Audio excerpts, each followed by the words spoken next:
So we need to talk about Gaza. Again, look, let's be honest. Talking about the Israeli-Palestinian conflict is like trying to defuse a bomb while juggling chainsaws. It's incredibly complicated, deeply emotional, and you're almost guaranteed to make someone angry, but just because it's difficult doesn't mean we can ignore it, especially not now.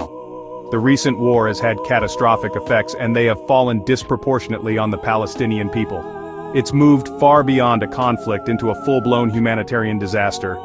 Ignoring it is not an option. Lives and cities are being lost. The scale is staggering. Hard to wrap your head around the numbers and images. Destruction almost biblical in scope.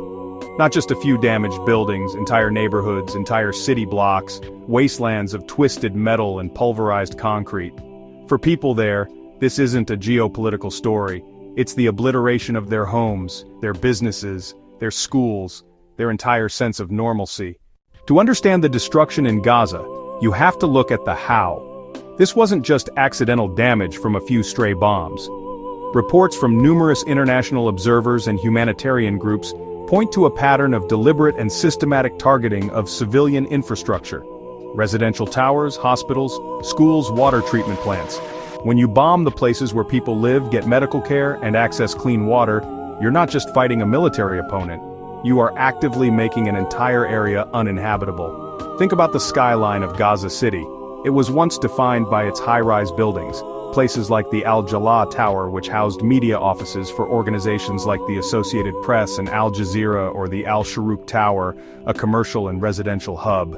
These buildings weren't just concrete and steel, they were symbols of a functioning modern city, and now, they are gone. They were reduced to pancakes of debris and targeted airstrikes. When we talk about the destruction of buildings, it's easy to forget what, or rather who, is inside them. The humanitarian crisis in Gaza is, to put it mildly, a complete nightmare. The official casualty numbers are heartbreaking, with thousands of Palestinians killed, a horrifyingly large number of them being children. These are not just statistics, they are individuals with families, dreams, and futures that were violently extinguished. For every person killed, there are countless others who are wounded, maimed, or suffering from the profound psychological trauma of living through constant bombardment and losing everything they have ever known. Access to basic necessities has become a life-or-death struggle. Before this latest escalation, Gaza was already facing a severe water and electricity crisis due to the long-standing blockade. Now the situation is exponentially worse.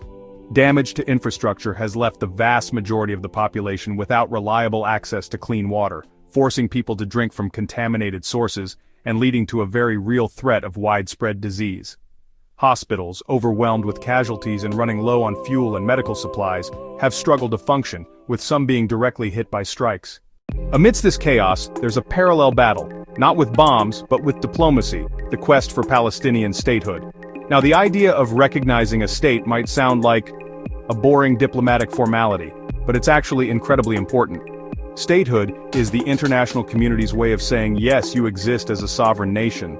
Rights borders a right to self-determination.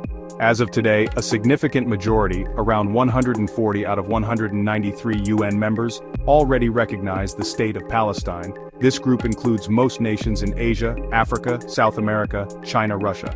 It's a powerful statement of global solidarity. Recently, a few key European countries made waves by joining this list. Spain, Ireland, Norway, in a coordinated move. This was honestly a big deal. Why? Because for decades the dominant Western position led by the United States. So let's bring this all home. Why does this abstract concept of state recognition matter so much when people on the ground are fighting for food and water? Because it's not abstract at all. Statehood is about power rights and a pathway out of the current nightmare. For Palestinians, recognition is a formal acknowledgement of their right to exist as a people, free from occupation. It provides them with a stronger legal and diplomatic standing to challenge the occupation in international courts. International Court of Justice, International Criminal Court. It transforms their struggle from an internal dispute into a matter between two states under international law. The ongoing challenges are monumental. The physical reconstruction of Gaza will cost billions of dollars and could take decades. A task made nearly impossible by the continuing blockade that restricts the entry of construction materials. The psychological scars on the population may never fully heal, especially on children who have known nothing but conflict and loss. The humanitarian crisis requires immediate, massive, and sustained international aid just to prevent a complete collapse of society.